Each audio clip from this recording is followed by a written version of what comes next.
ప్రవీణ్ పగడాల గారు రాజు రాజు ద రాజు అని చెప్తూనే రాజమహేంద్రవరంలోనే చనిపోయాడు. హల్లెలూయా. ప్రవీణ్ పగడాల గారి గురించి ప్రస్తావించిన ప్రతి ఒక్కరూ రాజమండ్రి గురించి ప్రస్తావించాల్సిందే. ఇక్కడ చనిపోయినందుకు కాదు, ఇక్కడున్న దైవ సేవకులు నిలబడిన విధానం ఏ డినామినేషన్ అనేది లేదు. ఇంకొక గొప్ప విషయం ఏంటంటే ఆయన గురించి చాలామందికి తెలియదు. తెలిసి వచ్చారని కాదు, తెలియకపోయినా కూడా మరి వచ్చిన వారు సర్వసాధారణమైన వారు, పెద్ద పెద్ద సంస్థ అధినేతలు, టైం చాలా బిజీగా ఉంటుంది.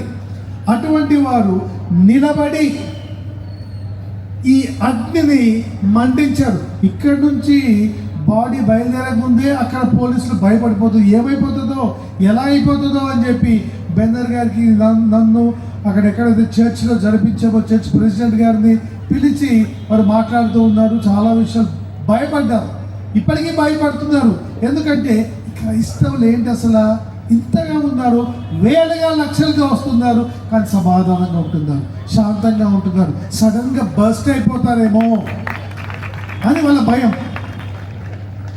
మేము ఒకవేళ మనం ఎవరు బర్స్ట్ కామో, కొన్ని గ్రూపులు బర్స్ట్ అయినా పెద్ద నష్టం ఏం లేదు. ఎందుకంటే మనం చేయగలిగింది లిమిటెడ్. చెడు చేయొద్దు, శత్రువులను ప్రేమిద్దాం, కానీ దేవుని మీద ఆధారపడదాము. బైబిల్లో రాయబడిన మాట, న్యాయము చేయుట యెహోవానకు నాకు ఇష్టము, ఎవరు ఆపినా న్యాయము ఆగదు. హల్లెలూయా. న్యాయం అంటే ఇగో ఇలా జరిగింది అనేదే న్యాయం కాదు.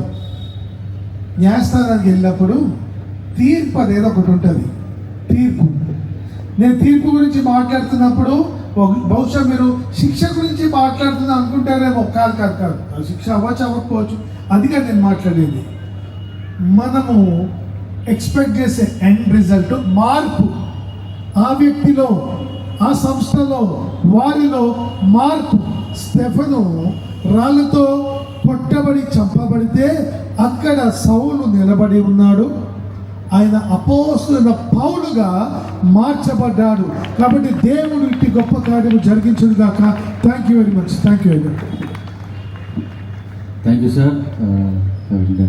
ప్రసాద్ చౌదరి గారికి అందరి పక్షాన తెలియపరుస్తున్నాను.